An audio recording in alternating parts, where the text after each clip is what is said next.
Good morning मित्रांनो. सकाळच्या वाजल्यात 5:31 आणि आपण निघालोय घरातनं. सीएनजी रात्री फिल केलं तर पण प्रेशर नव्हतं. दोन गाड्या खाली संपलेला आहे. तर बघू सीएनजी भरला तर भरल, कारण आज आपला हाफ डे आहे. आज आपल्या कॉलेज मेटचं लग्न आहे आकुर्डीला, नेगडीला सॉरी.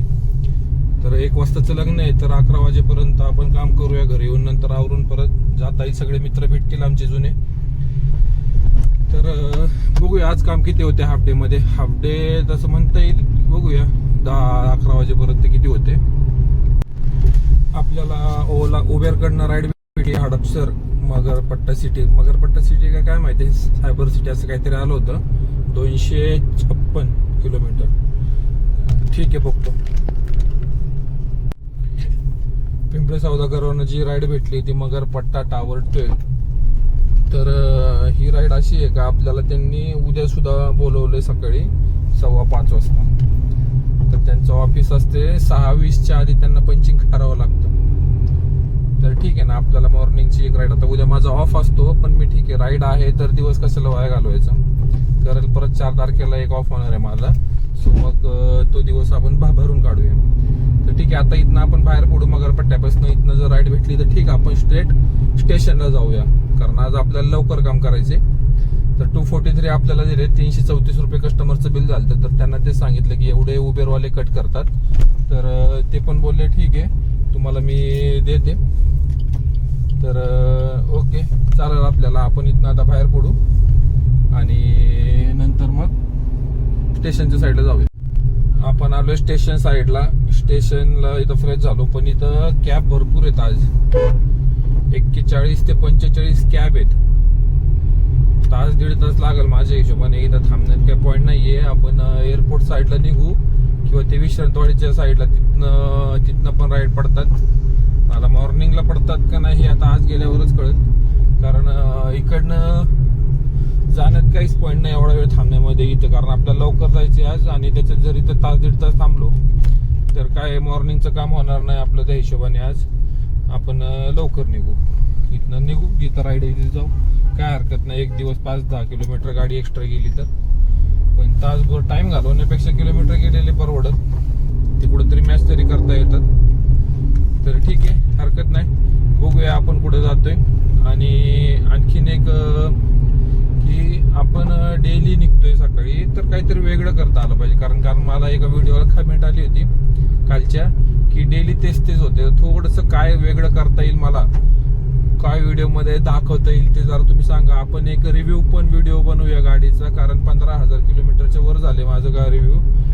जवळपास गाडी 4 महिने घेऊन झाली तर 17,100 किलोमीटर झालेत माझे. तर आपण आणि पुढच्या महिन्यापासून किंवा आता आपलं वीक ऑफ जेव्हा होईल त्याच्यानंतरच्या दिवसापासून आपण थोडंसं अर्निंग प्लस करण्याचा प्रयत्न करू. 2-3 तास आणखी काम करू आपण. तर बघूया कसं करता येते ते. गुड मॉर्निंग मित्रांनो. तर आपण 2च राईड झाल्यात आपल्या आज काय राईड भेटत नाही. गाड्या खूप येतात, 40-46 गाड्या परत आहेत. मला मगाशी इथनं दिसलं, मी विश्रांतवाडी साईडला गेलो अलीकडं. मला तिथनं एक स्टेशनची परत राईड पडली. कस्टमरचं बिल 151 झालं. 7 किलोमीटरची राईड होती छोटीशी. मला 122 रुपये दिलेत. तर आता इथनं परत आलो स्टेशनला, तर इथं परत 40 गाड्या दिसतात. म्हणजे इथं परत तास दीड तास जाणार. त्याच्यापेक्षा मग परत एअरपोर्ट साईडला चाललोय. तर एअरपोर्ट साईडला तिकडे सर्च म्हणून दाखवते, ऑरेंज झाले पूर्ण. तर बघूया. असंही आपला आज हाफ डेच करायचं त्या हिशोबाने. माझ्या हिशोबाने भेटायला पाहिजे होतं राईड, पण काम तर काही होत नाहीये. तर ठीक आहे, बघू आपण किती काम करतोय दिवसाची. आज काय गणित नाही जुळत आहे वाटतं, कारण नुसताच फिरतोय मी आज. जवळपास 50 किलोमीटर गाडी चालली आहे. त्याच्यातले 6 किलोमीटर आपल्या घरातले आहेत. तर 45 पकडा. तर 45 किलोमीटरला आपलं 322 रुपयाचं अर्निंग झालेलं आहे.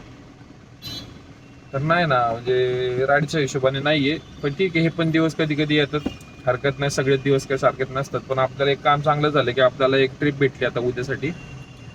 तर ठीक आहे, कॉन्टॅक्ट तर भेटला. अशानेच हळूहळू कॉन्टॅक्ट वाढतो मार्केटमध्ये. त्यांना वेळेमध्ये आपण आणून सोडलं. आपल्याला काल आणखीन एक इन्क्वायरी आली आहे एअरपोर्टसाठी, मुंबई इंटरनॅशनल एअरपोर्ट टर्मिनल 2ची. तर तिकडं पण मी कधी गेलो नाहीये, फर्स्ट टाइमच असेल. जर आज राईड आपल्याला जर कन्फर्म झाली, आज मी बोलतो, जर राईड कन्फर्म झाली रेट वगैरे, तर आपल्याला ती राईड 3 तारखेला आहे. 3 तारखेला पहाटे 2 वाजता निघायचे. 9ची त्यांची ट्रेन आहे, तर त्यांना 6 वाजता तिथं एअरपोर्टला जायचे. 3 तास आधी जायचे. डोमेस्टिक आहे, बाहेरची राईड आहे, इंटरनॅशनल राईड आहे. तर त्याच्यामुळं आपल्याला काय आयडिया नाही ती जर पार्किंग वगैरे किती लागतो काय. एका मित्राला विचारलं, जे ब्लॉग विथ श्री आहे, काल त्यांना फोन केला, ती कंटिन्यू तिकडे जातात, तर ते पार्किंग काहीतरी तिथं 250 रुपये पार्किंग आहे. आणि टोल लागल माझ्या हिशोबाने 365, 370, समजा 300, 300, 600, 1000 रुपये आपले ते एक्स्ट्रा जाणार आहेत त्यामध्ये. मग तेवढे ते एक्स्ट्रा भाडं मध्ये सांगून सगळं आपल्याला राहिले पाहिजे. गॅस जाऊन फर्स्ट एक्सपिरियन्स असणार आहे, तर बघूया आपल्याला भेटते का नाही भेटत, कळलंच आपल्याला, करतो अपडेट. तर आपण एअरपोर्ट रोडलाच होतो, एअरपोर्ट साईडलाच चाललो होतो. तिथनं आपल्याला अलीकडनंच राईड पडली. एक पडली होती उबेरकडनं भोसरीची आणि एक ओलाकडनं मोशीची. जी भोसरीची होती त्याचे 233 वगैरे काहीतरी दाखवले उबेरला, आणि ओलाला जी होती ती मोशीची 280 रुपये. सो मी 280 वाली एक्सेप्ट केली. मोशीला तेवढंच आपल्याला 50 रुपये, आणि उबेरकडनं कमिशन पण कटल जास्त, ओलाकडनं तेवढं नाही कटल. तर ठीक आहे, कस्टमर बोलले तुम्ही बाहेरच थांबतोय एरोमोलावरती जाण्यापेक्षा. म्हणलं ठीक आहे, हरकत नाही, आपलं तेवढंच पेट्रोल गॅस वाचतोय, कारण वरती गोल गोल फिरून परत खाली येण्यापेक्षा आपल्याला बाहेरूनच कस्टमर घेतात, भेटतात. तर हरकत नाही, करतो आपण.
परत कधी म्हणजे लक्षात तर राहील की इथनं पिकअप करायचं नाही म्हणून घ्यायचंच नाही अशी गाडी कोणाला.